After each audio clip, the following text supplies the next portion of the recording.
नमस्कार शेतकरी बांधवांनो, मी आशिष महाजन, रेक्स बॉटनिक्स कंपनीचा प्रतिनिधी। तर आज आपण आलेलो आहे टाकोड्या गावामध्ये, तालुका शिरोळ, जिल्हा कोल्हापूर। तर आज आपण आलेलो आहे टाकोड्यामध्ये शिवाजी रवंदे यांच्या सोयाबीनच्या प्लॉटवर। तर या प्लॉटला 2.5 महिने कंप्लीट झालेले आहेत। तर या प्लॉटमध्ये प्युरेक्स नॅनो रेक्स बॉटनिक्स कंपनीचे टोटली सगळे स्पेशालिटीचे आणि प्युरेक्स नॅनोच्या सगळ्या ग्रेड वापरले गेलेले आहेत। तर याच्यामध्ये सगळ्यात प्रथम स्प्रे झाला होता 20-20-20 आणि ग्रॉफीचा। त्यानंतर दुसरा स्प्रे झाला होता 052-34 आणि सिलिकेटचा।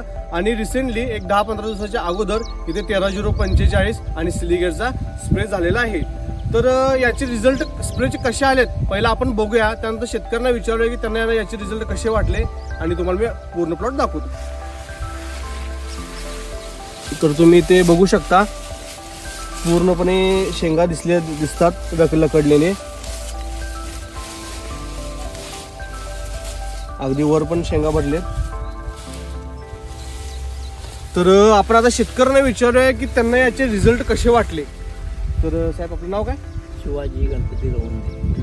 शिवाजी रवंदे। ओके, याचे रेक्स बॉटनिक्स कंपनीचे जे तुम्ही ग्रेड वापरलाय नॅनोचे, ते तुम्हाला याचे रिझल्ट कसे वाटले? अगदी उत्तम आहेत आणि हे सर्व शेतकऱ्यांनी असे रेक्स बॉटनिक्स नॅनोचे ते उत्पादन वापरावे आणि जे पिके सगळी भरभराटीची आहेत। आणि बाकीचे तुम्ही जे ग्रेड वापरता रेग्युलर चिलेटेड मध्ये किंवा वॉटर सोल्युबल मध्ये, त्या पद्धतीने ह्या पद्धतीने रिझल्ट काही वेगळे वाटतात? भयंकर पद्धती आहे, याच्यात जमीन आसमानचा फरक आहे याच्यात आणि एक झटसरी रिझल्ट देणारे आहे।